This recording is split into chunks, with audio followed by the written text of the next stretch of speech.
రేణుకాదేవి శివని ఇంట్లో నుంచి తరిమేస్తుంది. బయటకి వచ్చిన శివ నందన్ని పిలిచి తన కోసం ఓ విల్లా చూడమంటాడు. ఇద్దరూ కలిసి విల్లా కోసం వెళ్తారు.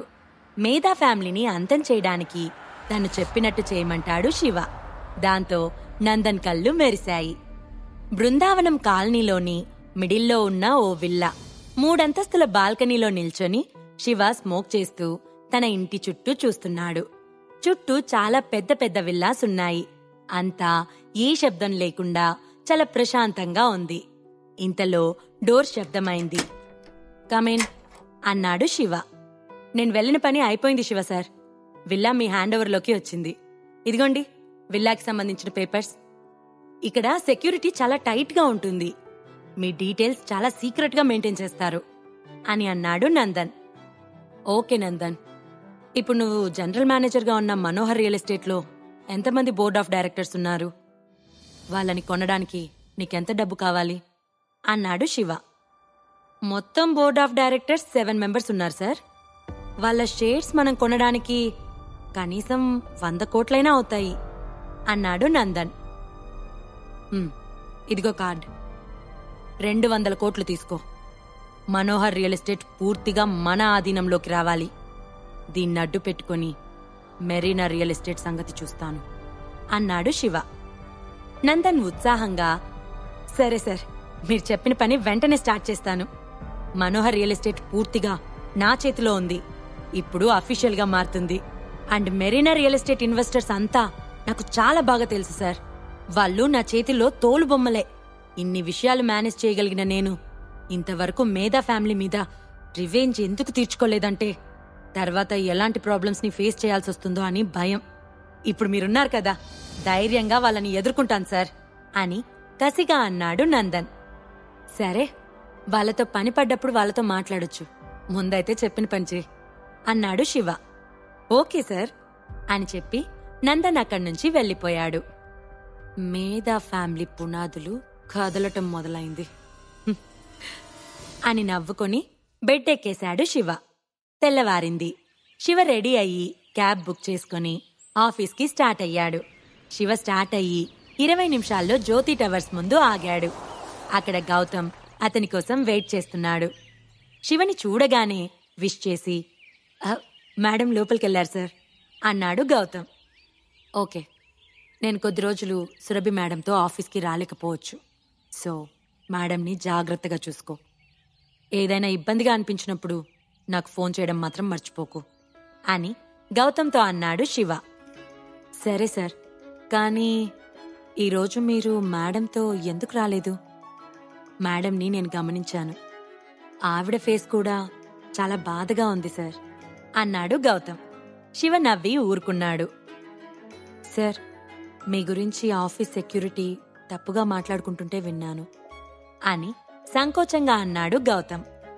ఏం మాట్లాడుకుంటున్నారు అన్నాడు శివ. సార్, మీ అత్తగారు మిమ్మల్ని అర్ధరాత్రి వేళ ఇంటి నుంచి బయటకు గెంటేశారంట. ఆశ్రయం లేక మీరు ఫుట్పాత్లపై పడుకున్నారంట. ఇక మిమ్మల్ని శిఖా ఫ్యామిలీ నుంచి పూర్తిగా రిమూవ్ చేస్తారంట. మీకు సురభి మేడంకి విడాకులిప్పిస్తారంట. సురభి మేడంని లాల్ ఫ్యామిలీకి చెందిన చంద్రయాన్తో మళ్ళీ పెళ్లి చేస్తారంట. అందరూ ఇదే మాట్లాడుకుంటున్నారు సార్ అన్నాడు గౌతమ్. శివ నవ్వి,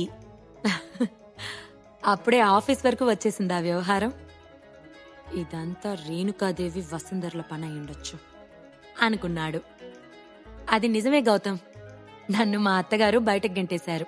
అందుకే చెప్తున్నాను, నేను సురభి దగ్గరకొచ్చే వరకు మేడంని నువ్వే జాగ్రత్తగా చూసుకో అన్నాడు శివ. ఇంత మంచి మనిషిని అలా ఎలా ఇంట్లో నుంచి బయటకు గెంటేశారు అని తనలో తాను అనుకున్న గౌతమ్ ఆ వెంటనే, ఓకే సార్, మేడం బాధ్యత నాది, మీరు జాగ్రత్తగా ఉండండి అన్నాడు. తప్పకుండా గౌతమ్, నాకు తెలిసి ఈ రోజుతో ఈ కంపెనీతో కూడా నాకు సంబంధం తెగిపోవచ్చు అని చెప్పి శివ ఆఫీస్ లోపలికి వెళ్లాడు. అప్పటికే వీళ్ళకి 100 మీటర్ల దూరంలో ఉన్న ఒక కారులో చందు, అతని ఫ్రెండ్స్ వీళ్ళనే స్పై చేస్తూ ఉన్నారు. చందు, వాడు లోపలికెళ్తున్నాడు, మనం వెళ్దామా అని అడిగాడు రానా.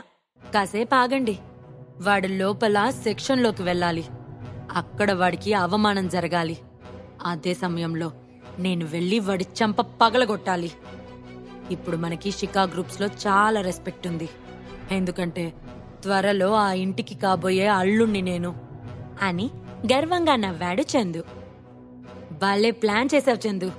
ఒక్క రోజులో వాణ్ణి ఇంటి నుంచి బయటికి గెంటించేయడమే కాక ఇప్పుడు ఆఫీస్లో నుంచి కూడా వెళ్ళగొడుతున్నావు. వాడి భార్యని నీ సొంతం చేసుకుంటున్నావు అని అన్నాడు గుణ.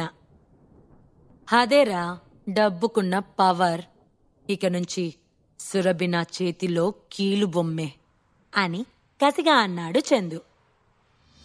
వాడు వెళ్ళి 10 నిమిషాలైంది, మనము వెళ్దాం అని అన్నాడు రానా. చందు కార్ డ్రైవ్ చేసుకుంటూ జ్యోతి టవర్స్ దగ్గరికి వెళ్ళాడు. జ్యోతి టవర్స్కి కొద్ది దూరంలో ఉన్న ఓ బిల్డింగ్ పైనుంచి బైనాకులర్లో అటు ఆఫీస్ లోపలికి వెళ్లిన శివని, ఇటు కారులో ఉన్న చందుని గమనిస్తూ ఉన్నారు 2 వ్యక్తులు. మేడం, చందు సార్ జ్యోతి టవర్స్ వైపు వెళ్తున్నారు.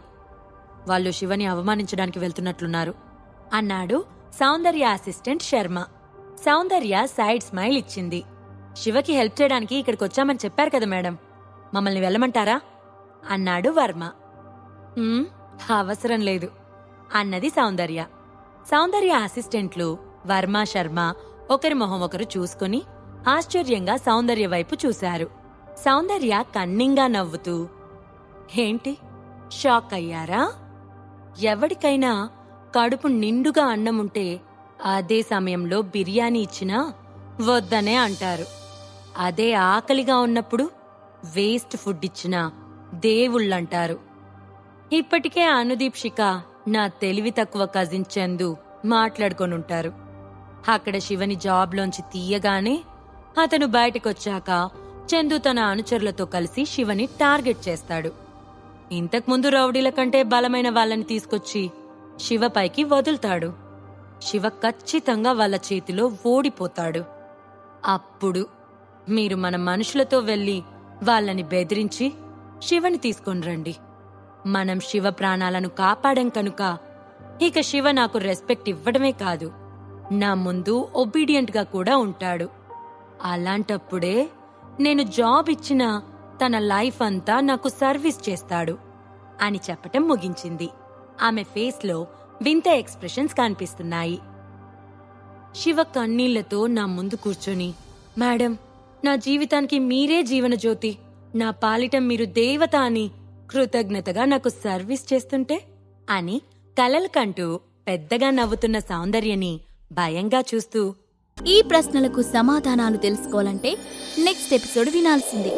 క్రింద ఇచ్చిన లింక్ ని క్లిక్ చేసి పాకెట్ ఎఫ్ఎం యాప్ ని ఇన్స్టాల్ చేసుకోండి. Stay tune to pocket FM.